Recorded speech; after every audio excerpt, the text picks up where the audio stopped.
Real talk. Only if you wondering. After the Lord save you, he give you a job. When that job get too big, he send you that helpmate. Make problems. You know is where I'm sitting there and ride. Usual Shamels a day go. Wisnit, Todd. Showed you the blueprint and the way that I grind. You was down, so I made you. What's up, everybody? It's your boy Chev-Dev. And I'm the first lady at Concrete Truth. And you are tuned into another episode of Married to Media Podcast. What we talking about today, Sugar? We're talking about the new Michael Todd book, Relationship Goals. Yeah, I think you gave me a little the wink in the gun. You gave me the wink in the gun. For real. You gave me the wink in the gun. So relationship goals. Before we get into it, what was your idea of relationship goals before marriage? Just someone who would love me for me.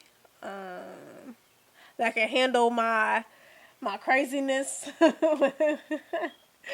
I think I would have handled it better if you'd have told me. Whatever. You was crazy before we got married. I could have been prepared. Whatever. God-fearing man. Okay. So relationship goals for me was way different than that. Relationship goals for me was, I just thought we was gonna be on the run forever after this this mission, this ministry, this media. I thought it was just gonna be just, if it ain't about that, it ain't about nothing. Cause that's where I was. That's where my heart was, and that's what my life was about. I thought you meant before. I thought you was before I got married. I know, but I thought you was gonna even before you got saved. I thought you was. Nah. I mean, I've been saved for like 12 years, so okay. That was a long time ago. Relationship goals was way different back then. Shoot. But yeah, before I got married, all I did was chase. You know what I'm saying? Chase a dream. And so that's what my relationship goals had looked like. What's your relationship goals look like now that we're married? Christ-centered communication, humility. That's the top three right there. Okay. My relationship goals right now looks like one accord. You know what I'm saying? Prospering and unconditional love. If you just want to use three, I would say that's what my relationship goals look like right now. Of course, you can break down that to sub genres and all this and all that. A lot of details involved, but ultimately, that's what I think of. Now, we watched the Michael Todd. Now, Michael Todd, pastor with Transformation Church, he had the series Relationship Goals, and that's really how he got big on the internet. I didn't get to see that. I guess it happened maybe 3 or 4 years ago. Honestly, I don't know when it happened. Okay. I don't know. Was it that long ago? Probably at least 3 years ago. At least 3 or 4 years ago. He did a sermon called Relationship Goals, and somebody Instagrammed it and put it out there, and it got over some millions of views in 48 hours, and that's how I became a mega pastor instantly.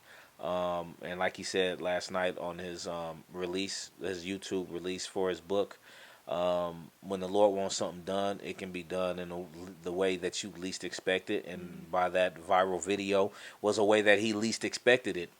And it was very interesting. I liked it. What was your favorite part about it? My favorite part was I like seeing his wife. I guess because I'm a wife. I like to see other wives like beside their husband and giving their 2 cents, telling their perspective on things. So I enjoyed his wife really. Okay. It was good seeing her. I like to see couples, specifically young black couples that have a positive light so that we can, as black people, can be perceived differently than what the propaganda wants you to perceive us as. So for him to be young and a pastor his wife, and people think that Christians, we don't live in this world, and he got a whole bunch of backlash because he did a TikTok over a Drake for like 30 seconds and having fun with his wife, and I knew he wasn't a Christian. He going to hell. That's ridiculous, man. And I love to see young black and especially a Christian couple like that be regular people. Yeah. You know what I'm saying? The same with they had a whole bunch of guests on there. They had Kirk and Tammy Franklin was on there, and we already know Kirk's a regular dude. Devon and Megan Good. Devon and Megan Good was on there. Joel Osteen. Joel Osteen. You wouldn't think he's a regular dude.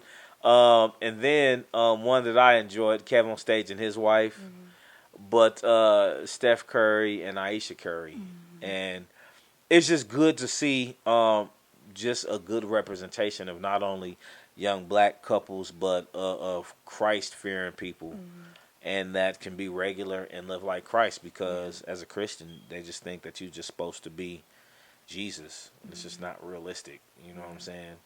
So I think it's important for every couple to have some sort of relationship goal, something that you're fighting to, something that you're striving to, and something that you're fighting for. And it's a journey. It's not like you reach the goal. I think in marriage, and even before marriage, if you're just dating, boyfriend, girlfriend, leaning towards marriage, it's a journey. And I don't think you ever arrive because people always grow, people always change. So when I think relationship goals, it's not, I don't think a mark, like a final mark. I just think that you're steady striving. So.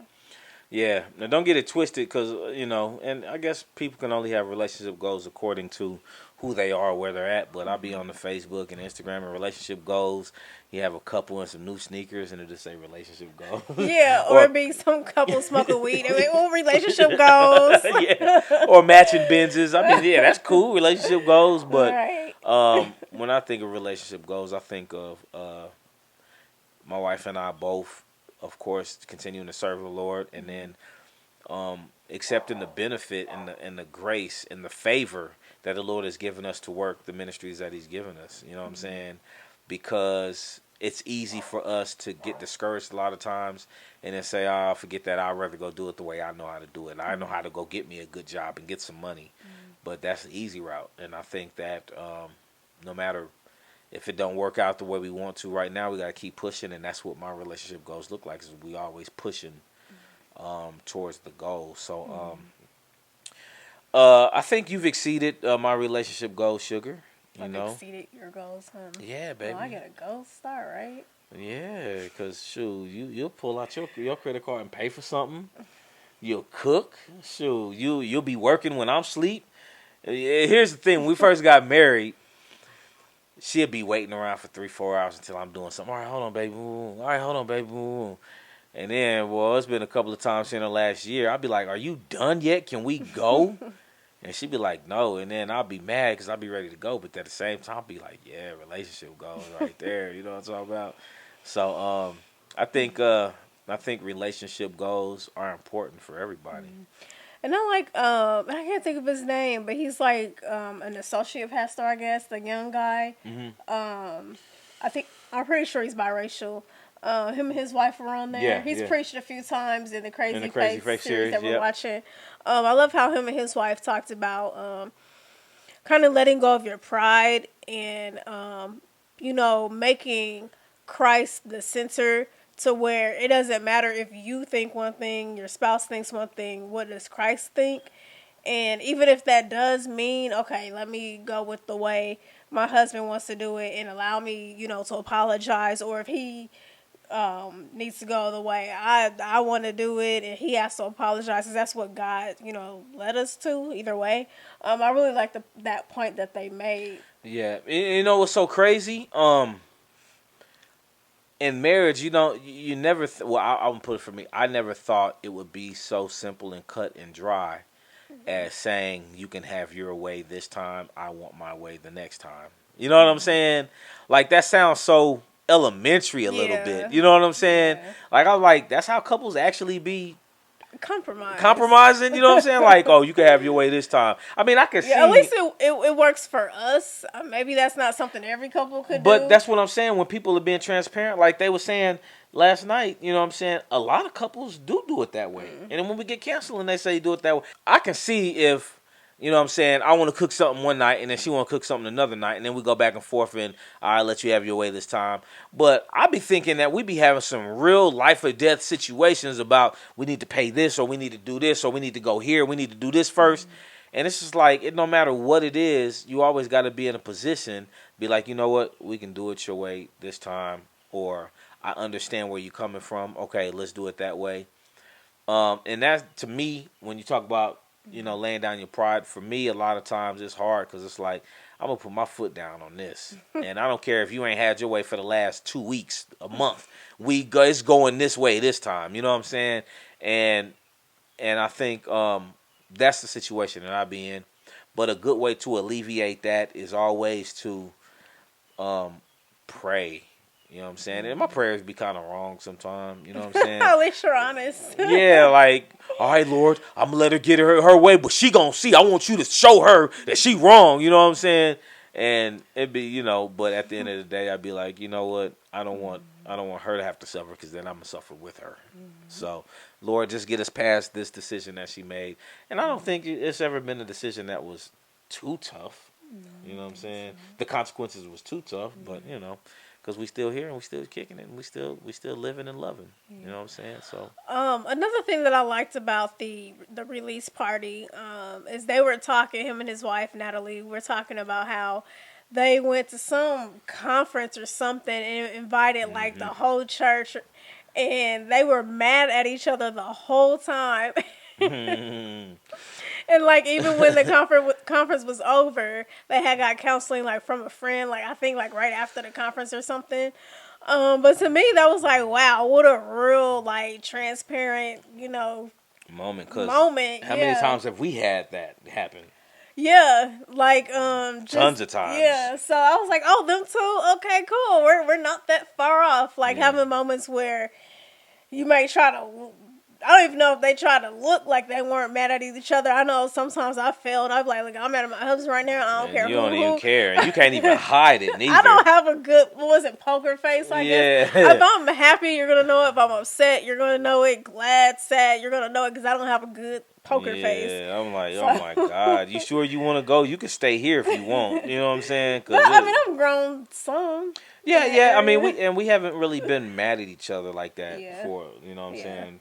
Especially in front of people. Yeah. So. You know, so we be doing good. You know what I'm saying? Praise God. You know, pray for us, and we're gonna continue to pray and push forward that we can, you know, be easy. And then I got friends. You know what I'm saying? I'd be like, you know, you and your wife ever argue? Be like, no, we don't even argue. I'd be like, for real? Right. I've heard people say that. Like, y'all, he was like, we get mad, and when we got a disagreement, she go her way and I go my way. And then whatever I want to happen, happened. I was like, oh, you got your way. Right. So, but yeah, I was like, dang, y'all don't argue? Right. I'm like, shoot. There was a point in time we couldn't stop arguing. Mm-hmm. You know what I'm saying? But I think that's just a growing pain that you got to get through. And I don't think, I mean, disagreements are never going to stop. Conflict is never going to stop.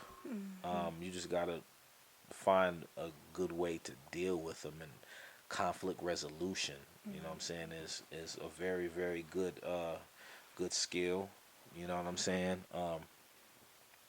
And I think it's very important for us to also know our partner's love language. You know my love language, baby? I do. What is it? Acts of service. Okay. What's mine? Yours is words of affirmation. Good job. And I think that if you have that, now knowing them and then using them is two different things. You know what I'm saying? Because I could be trying to, you know what I'm saying, do acts of service, which is what I like to her, and then she won't pick up on it because I'm not giving it to her the way she wants it, and vice versa. You know, so, and then you got to learn how to sidestep it too. Like today, we had a disagreement. We were going with this. Yeah, I mean, she wanted to she lost something that we really need. And I was like, we need to find it. Okay? And so I'm looking for it. I'm being active and looking for it. And I was mad at her because she wouldn't look forward with me, i.e., give me an active service. You see what I'm saying? So it wouldn't be a big argument. I was just like, okay, whatever, babe. I'm gonna find it. But then afterwards, we had to pay for it again. Yeah. And then she obliged by giving me her credit card as an active service. So it was all good. You know what I'm saying? Well, I think sometimes in a marriage, sometimes you have to let your spouse do whatever it is they think they want to do. And I think that was a moment for me because, ladies, or maybe even some gentlemen, we know when we clean certain parts of the house, well, if we ain't seen something and God knows when, it's gone. Because we done clean the house. We done clean the house before then. Done clean the house. So if we ain't seen it, it's just not there. And that was what the situation was. But he just wanted to keep looking and I'm sitting here like, I know I done cleaned this area 11 times by now and I haven't stumbled across it not once. So I don't have it anymore. So I'm like, we just need to go ahead and just buy it and to replace it. He said, no, I want to look. Okay, well, you go look. And whenever you get done, we can buy and I was the down replacement. there mad in the basement looking, sneezing, itching, and mad. Like, I can't believe. I was like, she better be upstairs looking. I was not. I was mad. And I was like, you know what? Here's the thing. Before I spend all the money that we had to spend to replace it, I was like, I'm going to look for it, and I'm going to know 100% that we lost it. And I just knew, like, but she wasn't relaying it like that. She was relaying it like, I think I probably no, did. And I'm like, you don't know? No, I was pretty sure. Like, man, the last time I seen it, it was here. It's not here no more. I done cleaned up here 11 times. 50-11? Whatever. Well, we was gonna look 50-12 before we spent all this money on it. But anyway. I was mad. He wanted to look, so he looked. I wanted her to participate in the active service of looking. Okay, well, I missed that love language moment. But and then when it was all over, I was like, okay, now we got to pay for it. And then she was like, well, my card is in the bag. And then that was her active service by paying for it. Well, so. I don't know if that was my active service as much as it was. That's what I told you to do in the first place. I suppose. But anyway, so that's just an example. And it's crazy because this is the kind of situation that 2 years ago would have got blown out. Mm-hmm. Like big time. Like it got blown out. I'd have been hot. You ain't looking. I'd have been going off. She'd be like, I don't know. It was like her. She'd have got her neck start popping and her fingers got to snapping like LB say. Her neck would have got the popping. But I was like, you know what? I'm gonna go look, and then she came downstairs and just watched me look through the boxes. Cause I was not about to look for something that I know that made me mad. I don't know how it disappeared, but I know it's not up in. And then she gonna be like, "Baby, it's dust down here. You need a mask." And I said, "I sure do." And she stood there, and didn't even go get me a mask. Oh, I was like, man. And so she went upstairs. I didn't even care. I started dumping boxes out. He was looking, y'all. When I saw he stayed in that basement, steady looking, and I didn't care. Sometimes, like I said, you gotta let your spouse do whatever it is they think they gonna do. Yeah. So, but yeah, that's a perfect example. So, yeah, you need to practice my love language, please. Whatever. You look good though, baby. Oh, thank you. Yeah. You just practice my love language. I know. That's what you need to do for me. What's the active service you gonna do? I can't say them. You can't say. Okay. But so that's what it is. But I think Relationship Goals by Michael Todd, Pastor Michael and Natalie Todd, on point. We're not trying to steal their thing. We just want to recap it because the show was 2.5 hours long. And you know what? It didn't feel like it was 2.5 hours because we long. were thoroughly enjoying ourselves. Yeah. Because I could see her. She liked to listen to the women, and I like to listen to the men. And I loved how a lot of the couples were very transparent. Mm-hmm. You know what I'm saying? They were transparent, and we can pick up a lot on that. You know what I'm saying? I think they said it good. There's situations that happen in relationships before marriage and after marriage that the church is not addressing and leaving a lot of Christians in the dark about. Oh, that was a really good one, and I think Natalie had brought that point up, or at least she spoke on it the most. Because like for women who grow up in church, we're taught to, which I think the both of them grew up in church, and I love how they they met. Which are getting back to the point, women are taught growing up in church, don't have sex, save yourself for marriage and all this. But what happens when you've been exposed to sexual, perversion or Just premarital sex. before you're married, and so now you have to deal with that in your marriage. Like, what if you're raped, or what if you were molested? Or for a guy, what if you're over your cousin's house and you find some magazines, or DVD, or whatever that exposes you to porn, and now you have this this stronghold, or this addiction to sexual impurity, and then you get married. How do you deal with that? And I think that was probably my favorite, one of my favorite points that was brought up in the release party. Yeah, because it's like you have an idea or an idealistic thought process of how sex is supposed to go. And on the flip side, what happens when you're taught all these things as a woman to, be wholesome and all this and all that, and then you finally get married and then become a freak for your husband. Remember they was talking about that? Like and then the women don't know how to do it because they've been taught so long to not be a freak, and then you finally get married, and it's like a light switch that you gotta turn on to And was it Joel Osteen's wife who said sex for men is kind of like a natural thing, but then sex for women is more of like a romance an kind of intimate thing. Yeah. So then it's like gelling of those two things, trying, Yeah, it's tough. It's tough. It's tough. In marriage, because my homeboy Roy used to tell me all the time. He's like, man, it's so much different when you get married. Sex is so much. I'm like, man, sex ain't. It's not gonna be different for me. You know what I'm saying? If anything, it's gonna be better. You know what I'm saying? But there are so many variables in the equation of sex when you're married. You know what I'm saying? And that is something that you have to deal with. And they was talking about they were married for 10 years, and they was like, couples have to find their rhythm in sex. I'm like, there's a rhythm? I thought it was just always just anytime you can. You know what I'm saying? But there's a rhythm. You know what I'm saying? And I'm starting to see that. I'm starting to see that rhythm. You just got to make sure it works for both of us. For the both of us. You know what I'm saying? So it was real good. I just encourage everybody to check out Relationship Goals. It's on the YouTube, so it ain't going nowhere. I encourage you to check out the Crazy Faith series, Transformation Church. Just subscribe. They got some good stuff. And his book. Yeah, buy his book. It's already a bestseller, right? It's a bestseller after one day. Yeah. So, it was, I think they were saying it was sold out online. I know someone from where we are, they had to go to a store to get the book. Yeah. So it was real good. But I thought that was, I think this is a good topic to talk about because it's so funny.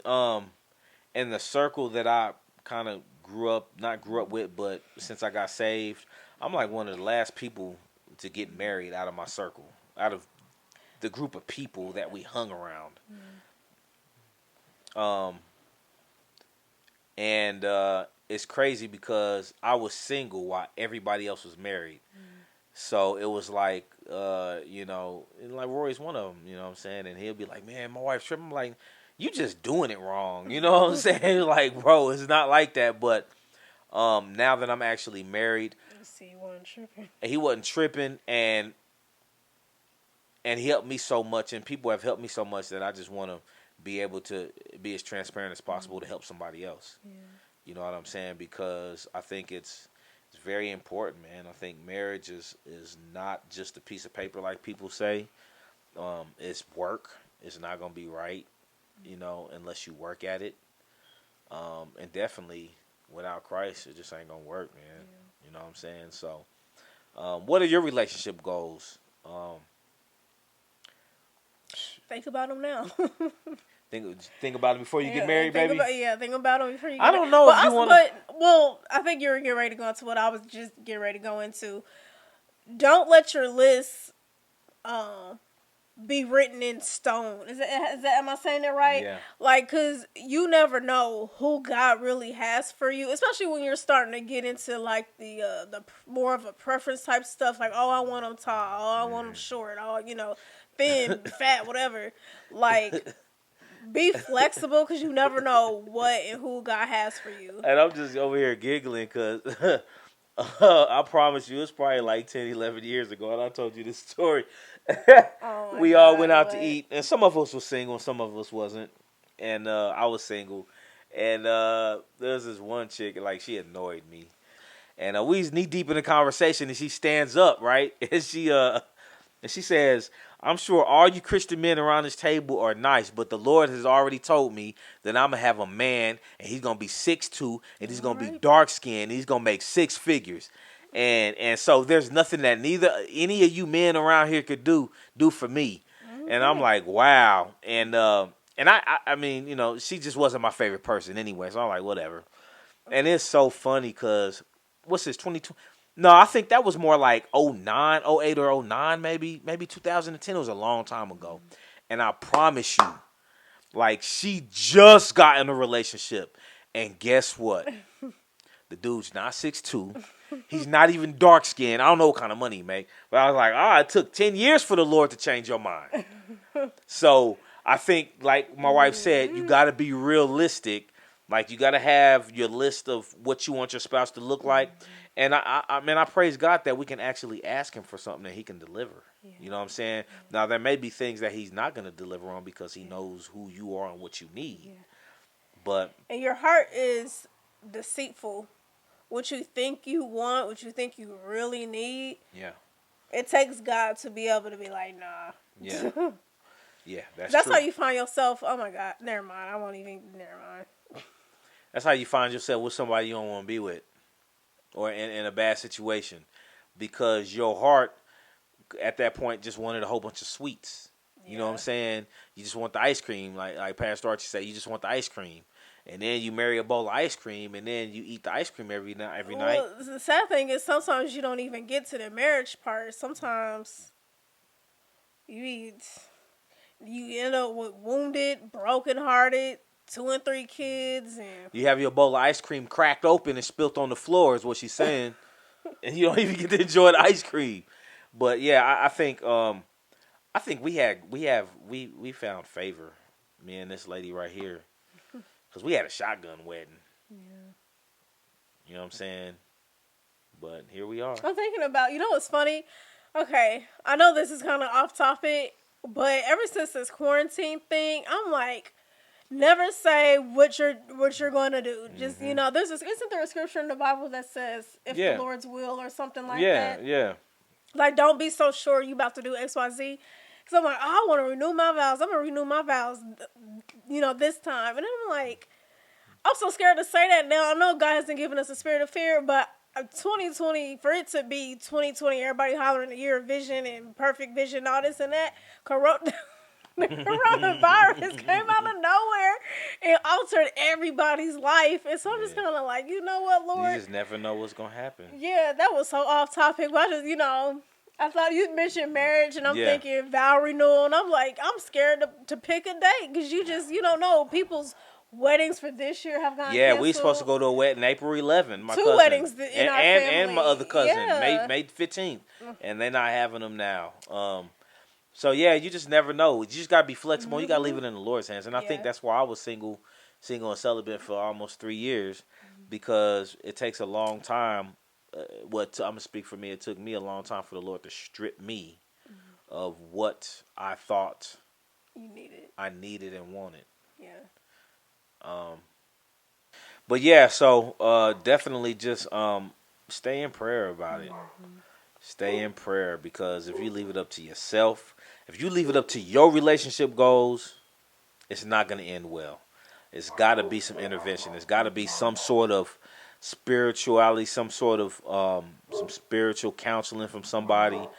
Definitely have peace about it, and peace can only come from the Lord. Humans, we mess stuff up, so it's gotta You got to have the Lord in it somewhere, somehow. You know what I'm saying? So for your relationship goals, I think that you should get with the Lord. Make sure that you are who you need to be, the best you can be, and then allow the Lord to pair you with who He wants you with. So Y'all hear them dogs? those are our dogs Can in the y'all hear them backyard. dogs? It's crazy. That's Zoe, the beast. We have a beast and a mop. We got a beast and a little dragon. I call him Baby Dragon. The dragon. He's a baby dragon. That's my baby dragon, though. That's my salt boy. Well, hey, we appreciate y'all joining us for this episode of Married to Media podcast. Check us out on the Concrete Truth Media YouTube, and check us out Praise 95.3. And till next time, we'll holla. See you later. That helpmate, make promise. You know is where I'm sitting there and ride. Usual Shamels a day go, Wisnet, Todd. Showed you the blueprint and the way that I grind. You was down, so I made you mine.